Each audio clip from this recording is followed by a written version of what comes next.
Hello दोस्तों, नमस्कार। कैसे हैं आप सब? उम्मीद करते हैं शानदार, जिंदाबाद, जबरदस्त होंगे और बेहतर तैयारी कर रहे होंगे। दोस्तों, बोर्ड परीक्षा 2024 के लिए आपको हम आज प्रोवाइड करेंगे सभी महत्वपूर्ण प्रश्नोत्तर एक ही वीडियो में। मतलब अगर आपने अभी तक कुछ भी नहीं पढ़ा है तो क्लास 12th केमिस्ट्री में अब आपको चिंता करने की जरूरत नहीं है। दोस्तों, ये वीडियो इतनी ज़्यादा महत्वपूर्ण होने वाली है कि आपको 100 में 100 नंबर की तैयारी इसी वीडियो में हम करवा देंगे, है ना। तो ये अंतिम मौका है। अगर इस बार आप लोगों ने नहीं पढ़ा तो समझ लीजिए पेपर में आप कुछ भी नहीं कर पाएंगे। और ये मैं दावा करता हूँ, अगर ये वीडियो आप लोग देख लोगे तो 100 में 100 नंबर की तैयारी आपकी अभी के अभी हो जाएगी।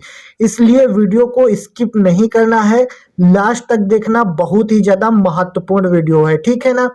तो चलिए स्टार्ट करते हैं। लेकिन उससे पहले चैनल पर अगर पहली बार आए हो तो चैनल को सब्सक्राइब करके दोस्तों में भी शेयर कर दीजिएगा ताकि सभी को इसका फायदा मिल सके। तो चलिए स्टार्ट करते हैं। सबसे पहले हम बहुविकल्पीय प्रश्नों से शुरू करेंगे और उसके बाद में 1 बाय 1 लॉन्ग आंसर तक हम आपको बताने वाले हैं। बहुत ज़्यादा शानदार है, तो वीडियो को लास्ट तक जरूर देखना, ठीक है ना। चलिए स्टार्ट करते हैं। तो यहाँ से हमारा पहला प्रश्न दिया गया है, आसुत या शुद्ध जल की मोलरता कितनी होती है।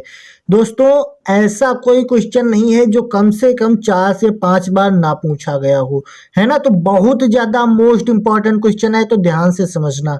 तो आसुत जल की या शुद्ध जल की मोलरता अगर आपसे पूछेगा तो आप बताएंगे कि 55.56 मोल होती है। कितनी होती है? 55.56 मोल। इसको आपको याद रखना है। आसुत या शुद्ध जल की मोलरता 55.56 मोल होती है ना। तो option number B right answer हो जाएगा, ठीक है। उसके बाद में अगला प्रश्न दिया गया है, विशिष्ट चालकता की इकाई है। तो विशिष्ट चालकता की क्या इकाई होती है, मतलब इसका मात्रक आपको बताना है विशिष्ट चालकता का। तो यहाँ पर option number C centimetre inverse ohm inverse होता है। क्या होता है? विशिष्ट चालकता की इकाई सेंटीमीटर इनवर्स ओम इनवर्स होती है ना। तो समझ में आ गया? कोई दिक्कत, कोई परेशानी नहीं होनी चाहिए। अगर आपसे पूछेगा आसुत जल की मोलरता कितनी होती है तो आप बताएंगे 55.56 मोल होती है। और विशिष्ट चालकता की इकाई अगर पूछेगा तो आप बताएंगे सेंटीमीटर इनवर्स ओम इनवर्स होती है, ठीक है। उसके बाद अगला प्रश्न पूछा जाता है कि किसी भी इलेक्ट्रोड का इलेक्ट्रोड विभव निर्भर करता है। मतलब जो किसी भी इलेक्ट्रोड का इलेक्ट्रोड विभव होता है वो किस पर निर्भर करता है, किस चीज पर निर्भर करता है, ठीक है। तो आपको ऑप्शन दिए जाएंगे, धातु की प्रकृति पर, विलयन के ताप पर, विलयन की मोलरता पर, या फिर ये सभी, ठीक है। तो आपको हम बताएंगे कि किसी भी इलेक्ट्रोड का इलेक्ट्रोड विभव जो होता है वो धातु की प्रकृति, विलयन के ताप और विलयन की मोलरता तीनों पर निर्भर करता है ना। तो आपका ऑप्शन नंबर डी राइट हो जाएगा। ऑप्शन नंबर डी ये सभी, ठीक। आप इन पर अलग अलग मत लगाना, ठीक, क्योंकि इसमें ये सभी दिया गया है, इसीलिए आप बताएंगे कि इन तीनों पर, है ना, निर्भर करता है। जैसे धातु की प्रकृति पर, विलयन के ताप पर और विलयन की मोलरता पर, ये सभी पर निर्भर करता है। तो ऑप्शन नंबर डी ये सभी राइट आंसर हो जाएगा।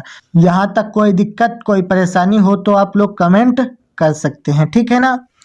उसके बाद में अगले प्रश्न की तरफ बढ़ते हैं। तो ये अगला प्रश्न है कि अच्छे चालकत्व विलयन वाले पदार्थ होते हैं। अगर आपसे पूछेगा कि अच्छे चालकत्व विलयन वाले पदार्थ कैसे होते हैं तो आपको बताना है कि प्रबल विद्युत अपघट्य होते हैं। आपको ऑप्शन कई प्रकार के दिए जाएंगे, लेकिन आपको बताना है कि अच्छे चालकत्व विलयन वाले पदार्थ जो होते हैं हमेशा प्रबल विद्युत अपघट्य होते हैं। यानी ऑप्शन नंबर सी सही आंसर हो जाएगा, राइट आंसर हो जाएगा। यहाँ तक किसी को कोई दिक्कत, कोई परेशानी नहीं है, ठीक है।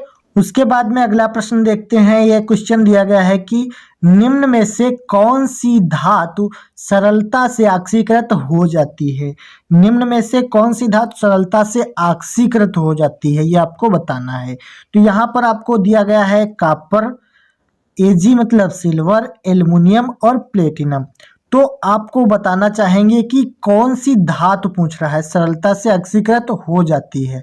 तो इसमें जो आपका एल्युमिनियम होता है, ऑप्शन नंबर सी, ये सरलता से ऑक्सीकृत हो जाता है। बाकी कॉपर, सिल्वर और प्लेटिनम ये तीनों सरलता से ऑक्सीकृत नहीं होते हैं, मतलब इसमें काफी टाइम लग जाता है। ठीक है, उसके बाद में अगला प्रश्न ये रहा, आपके सामने क्वेश्चन दिया गया है कि निम्न में से कौन सी अभिक्रिया शून्य कोट की अभिक्रिया है।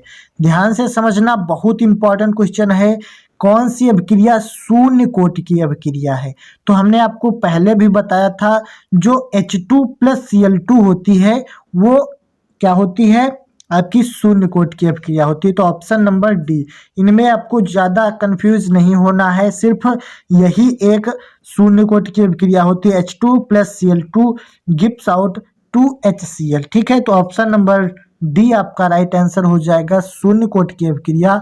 यही आपको उदाहरण में याद रखना है, क्योंकि बार बार ये पूछा जाता है, तो आपको ये उदाहरण याद रखना है। H2 + Cl2 gives out 2HCl। कोई दिक्कत नहीं होनी चाहिए। आगे बढ़ते हैं, तो ये मोस्ट इंपॉर्टेंट क्वेश्चन दिया गया है कि प्रथम कोट की अभिक्रिया के लिए वेग स्थिरांक का समीकरण है। प्रथम कोट की अभिक्रिया के लिए वेग स्थिरांक क्या होता है?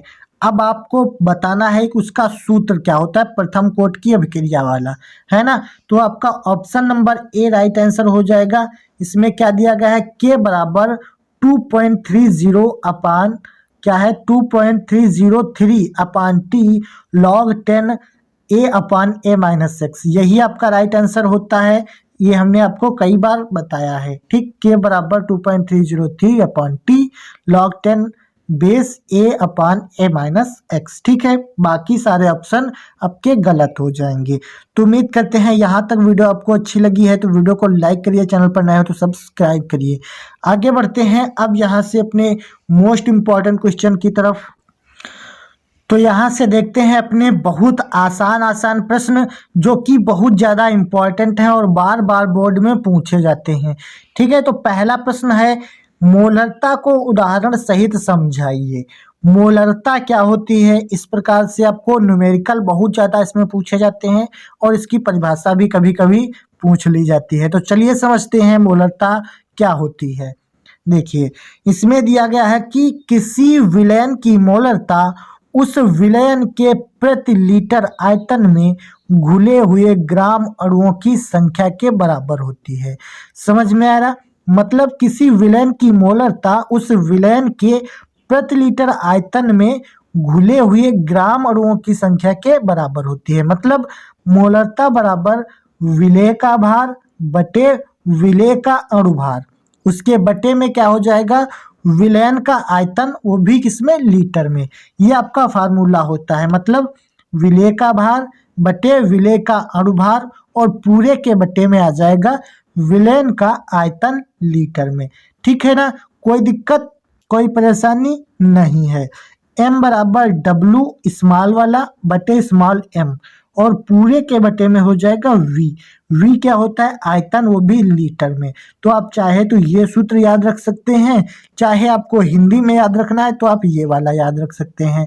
दोनों मोलरता के सूत्र होते हैं। ठीक है, तो चलिए इसी मोलरता पर एक हम न्यूमेरिकल भी लगाकर बताते हैं आपको, ताकि आपको बोर्ड में जब आए इस प्रकार के क्वेश्चन तो कोई दिक्कत ना हो। जैसे दिया गया है कि 80 ग्राम NaOH को 500 ml जल में घोला गया, विलयन की मोलरता बताइए। ठीक है ना, तो अब आप इसमें क्या करेंगे, 80 ग्राम जो है NaOH को, NaOH मतलब कम है 80 ग्राम, तो ये हो गया विलेय। ठीक है, विलेय मतलब स्मॉल w, और 500 ml जल में घोला गया, मतलब 500 क्या हो गया, विलायक हो गया। जिसकी मात्रा कम वो विलेय, जिसकी मात्रा ज्यादा वो विलायक। ठीक है, तो इसका मतलब 500 ml जल में घोला गया, ये आयतन हो गया। तो विलयन की मोलरता हमको इसमें m कैपिटल वाला ज्ञात करना है।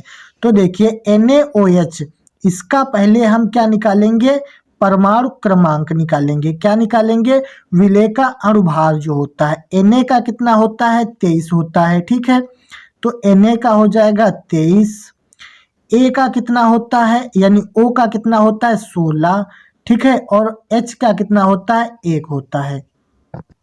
तो पूरा इसका कितना हो जाएगा, पूरा परमाणु क्रमांक 23, एक ये 24 और 6 30 10 40, यानी पूरा आपका परमाणु क्रमांक जो हो जाएगा वो 40 आएगा। ठीक है, अब क्या करेंगे, हम इस सूत्र में इसका मान रखेंगे, यानी m हमको कैपिटल वाला ज्ञात करना है, मोलरता, इसके बटे में होता है स्मॉल w है 80 ग्राम, तो यहाँ पर हम रखेंगे 80 ग्राम, कितना 80 ग्राम। ठीक, और इसके बटे में क्या रखते हैं, स्मॉल m का मतलब इसका अणुभार कितना निकला 40, तो हम इसको रखेंगे 40 इसके बटे में। ठीक है, बहुत आसान होते हैं, बस एक बार समझ लीजिए, आसानी से आप लोग हल कर पाएंगे।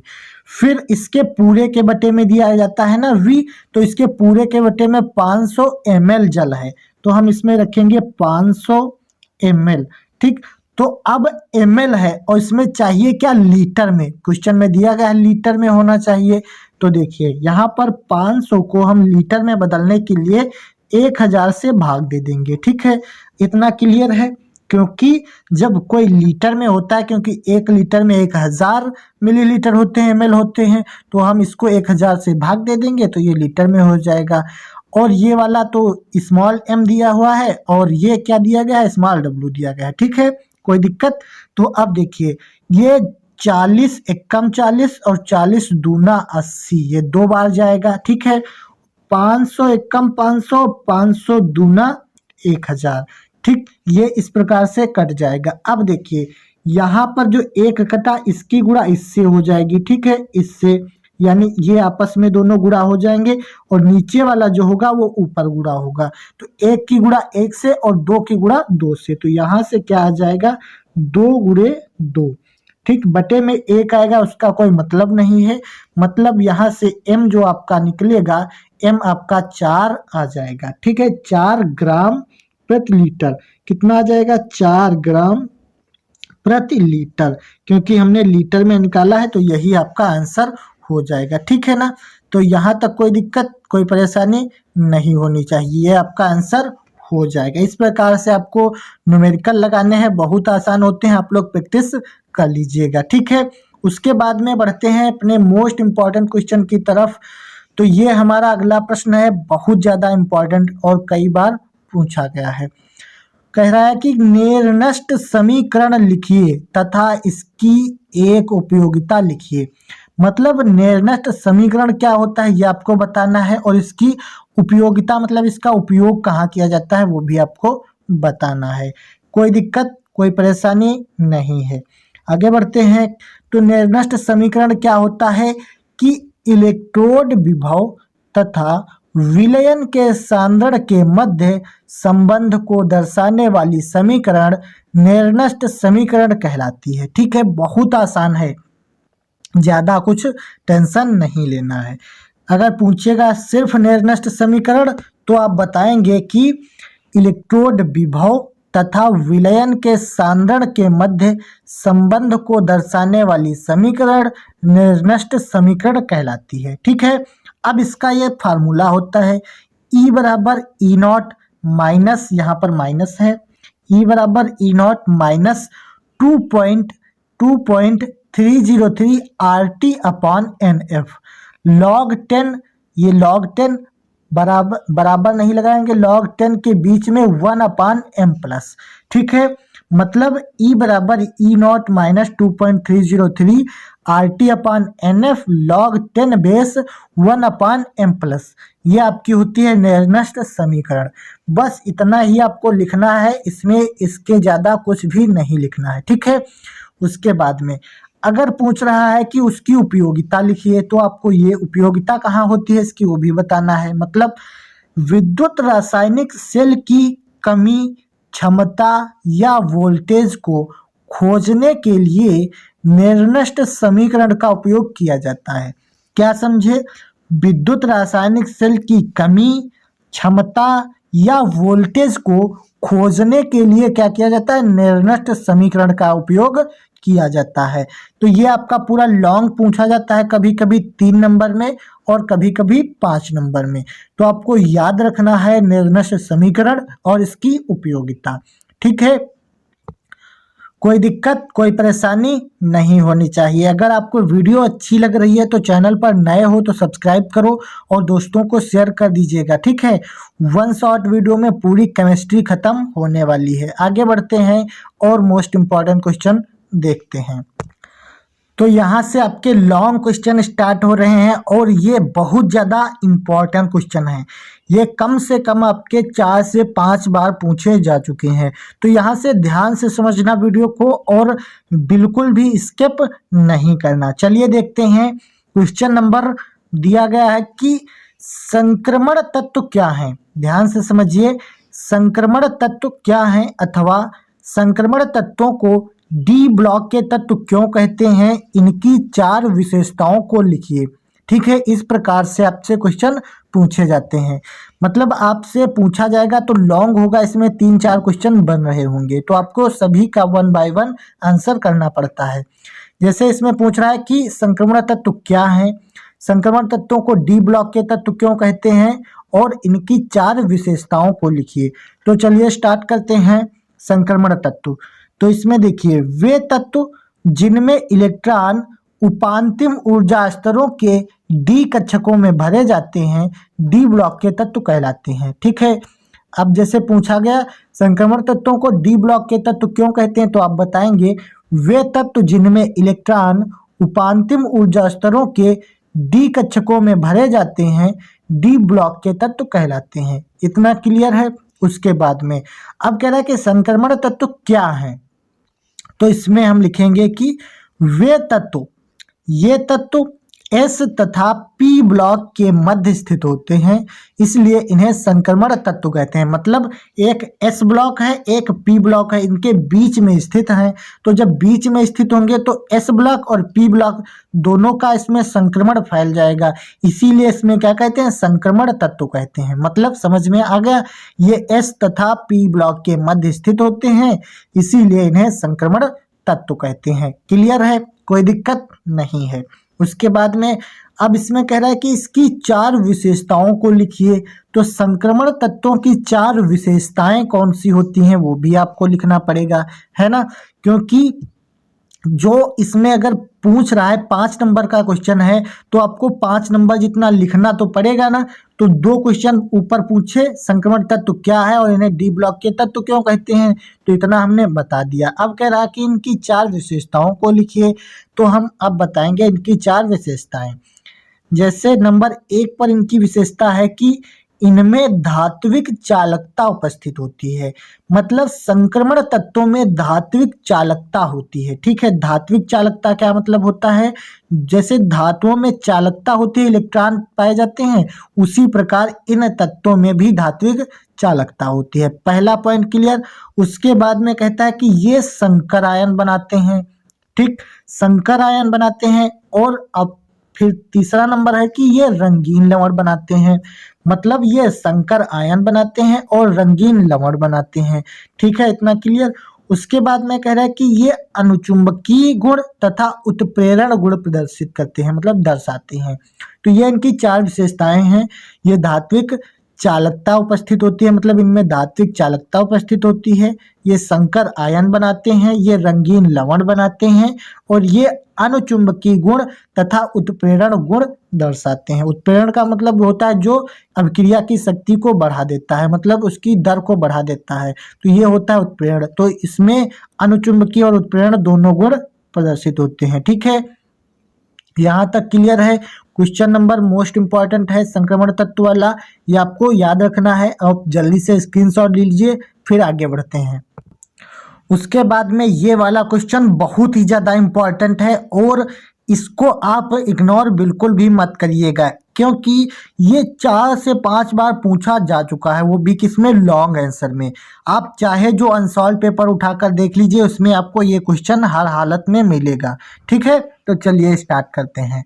क्वेश्चन दिया गया है कि लैंथेनाइड संकुचन क्या है, परमाणु क्रमांक बढ़ने के साथ लैंथेनाइडों के आकार में कमी क्यों आती है। ठीक है, बहुत ही ज़्यादा इंपॉर्टेंट क्वेश्चन है। लैंथेनाइड संकुचन और परमाणु क्रमांक बढ़ने के साथ लैंथेनाइडों के आकार में कमी क्यों आती है, चलिए समझते हैं। इसमें कह रहा है कि नाभिकीय आवेश बढ़ने के साथ लैंथेनाइड श्रेणी में प्रथम तत्व से लेकर अंतिम तत्व तक, क्या कह रहा है, नाभिकीय आवेश बढ़ने के साथ लैंथेनाइड श्रेणी में प्रथम तत्व से लेकर अंतिम तत्व तक परमाणुविक व आयनिक त्रिज्या में कमी आती है। परमाणुविक व आयनिक त्रिज्या में कमी आती है, यह लक्षण लैंथेनाइड संकुचन कहलाता है। क्लियर है?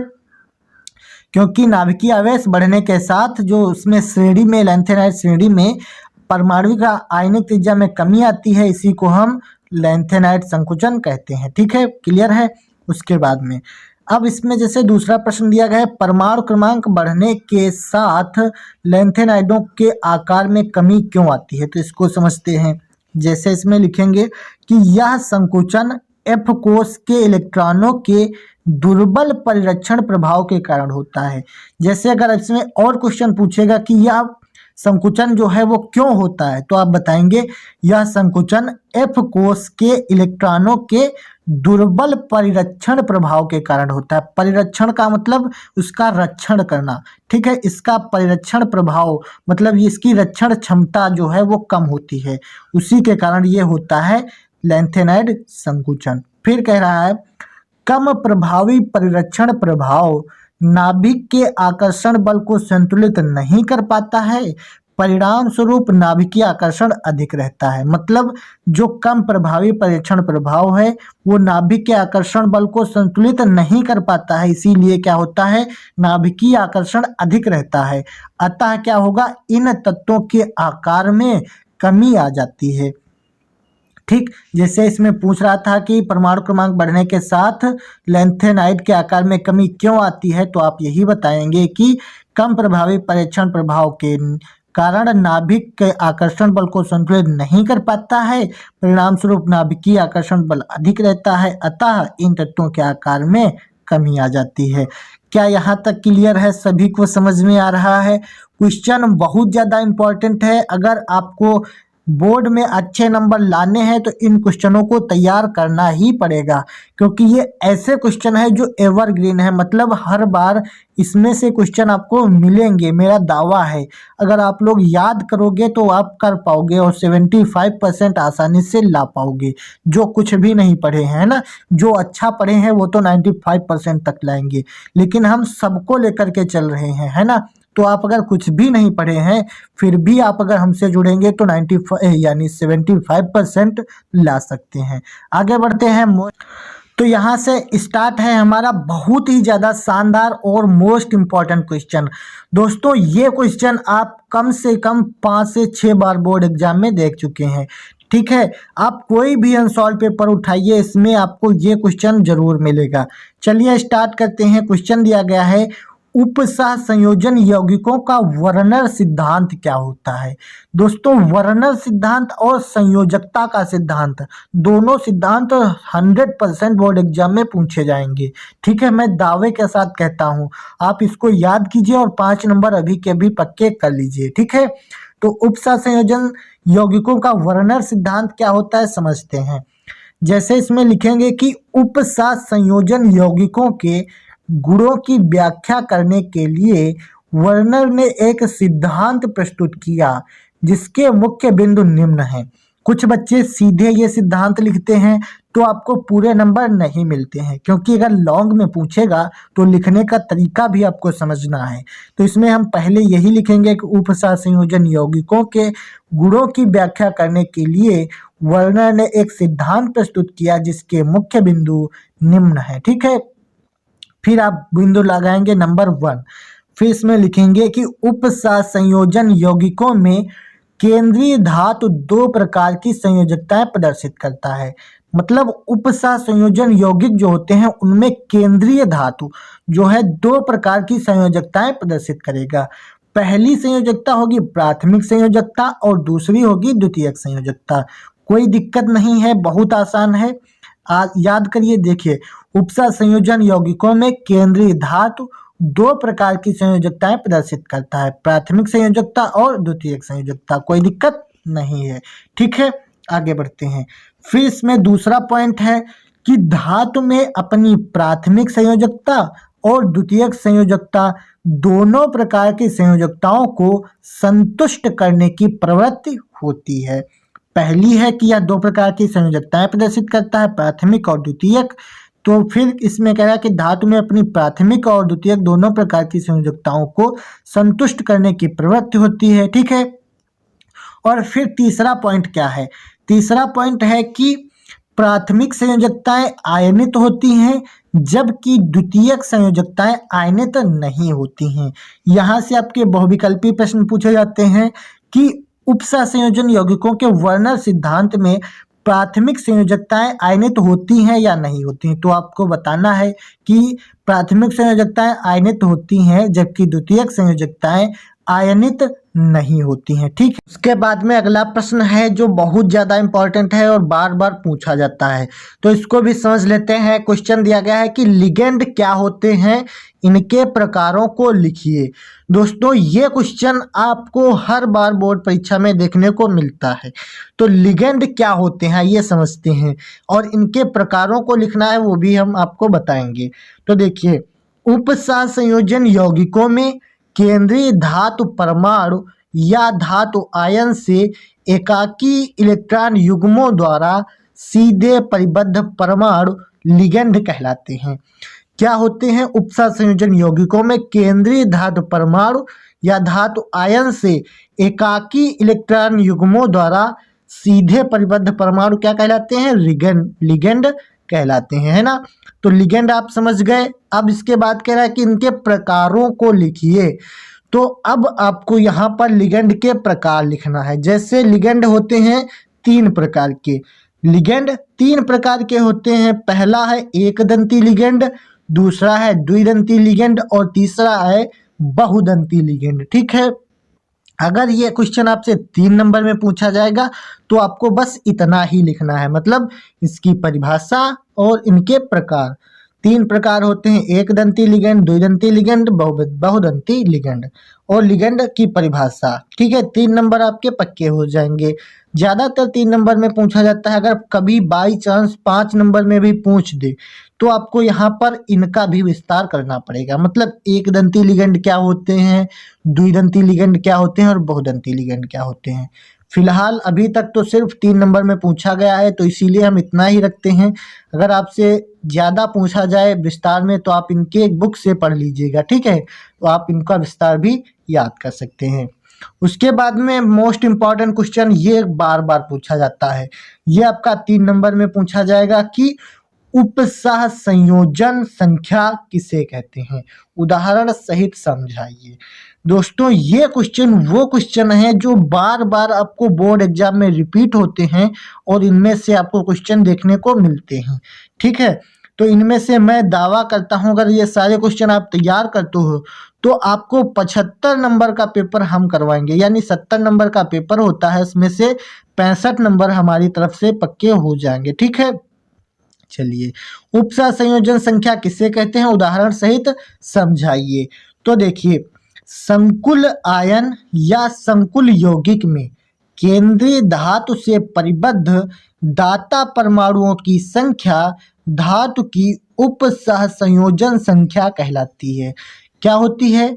संकुल आयन या संकुल यौगिक में केंद्रीय धातु परिबद्ध यानी केंद्रीय धातु से परिबद्ध दाता परमाणुओं की संख्या धातु की उपसह संयोजन संख्या कहलाती है। मतलब ये देखिए, उदाहरण इसका होता है K4FeCN6। क्या होता है? K4FeCN6।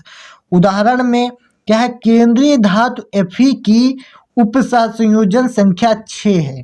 केंद्रीय धातु मतलब केंद्र में जो धातु है, 3 है तो इसके केंद्र में ये वाली धातु, ये होती है केंद्रीय धातु, ठीक। इसके सीधे परिबद्ध दाता परमाणु यहाँ पर Cn के कितने हैं? 6 हैं। तो यहाँ पर यही कह रहा है कि संकुल आयन या संकुल यौगिक में केंद्रीय धातु से सीधे परिबद्ध दाता परमाणुओं की संख्या धातु की उपसह संयोजन संख्या कहलाती है। मतलब K4FeCN6 में जो होगा Fe की उपसह संयोजन संख्या कितनी है? 6 है। जैसे उदाहरण में केंद्रीय धातु Fe की उपसा संयोजन संख्या 6 दिखाई पड़ रही है। मतलब यहाँ पर देखिए ये केंद्रीय धातु है और सीधे दाता परमाणु में कितने हैं, 6 हैं, तो यही इसकी उपसा संयोजन संख्या होती है। बस परिभाषा आपको याद रखना है और इसमें तो हमने बता ही दिया, यहाँ पर जो नंबर दिया रहता है वही उपसा संयोजन संख्या होती है। उपसा संयोजन संख्या भी निकालने को कभी कभी क्वेश्चन मिल जाता है, तो आप इसी प्रकार से निकाल कर बता सकते हैं। तो उम्मीद करते हैं यहाँ तक अगर आप वीडियो को देख रहे हैं तो वीडियो को लाइक करिए, चैनल पर नए हो तो सब्सक्राइब करिए। ठीक है, इस वीडियो में यहीं तक रखते हैं क्योंकि बहुत ज़्यादा लंबी वीडियो हो रही है। इसकी अगली वीडियो आएगी, उसमें हम आपको ऑर्गेनिक केमिस्ट्री जो है उसमें से हम जितनी इंपॉर्टेंट रिएक्शंस हैं वो सब कुछ करवा देंगे और एक आपको न्यूमेरिकल के लिए वीडियो प्रोवाइड कर देंगे। सिर्फ 3 वीडियो में पूरी केमिस्ट्री खत्म हो जाएगी, है ना। तो चलिए आज की इस वीडियो में इतना ही रखते हैं। अगर अगली वीडियो चाहते हो तो चैनल को सब्सक्राइब कर लेना, वीडियो को लाइक जरूर कर देना। चलिए take care, bye bye, thank you, Tata.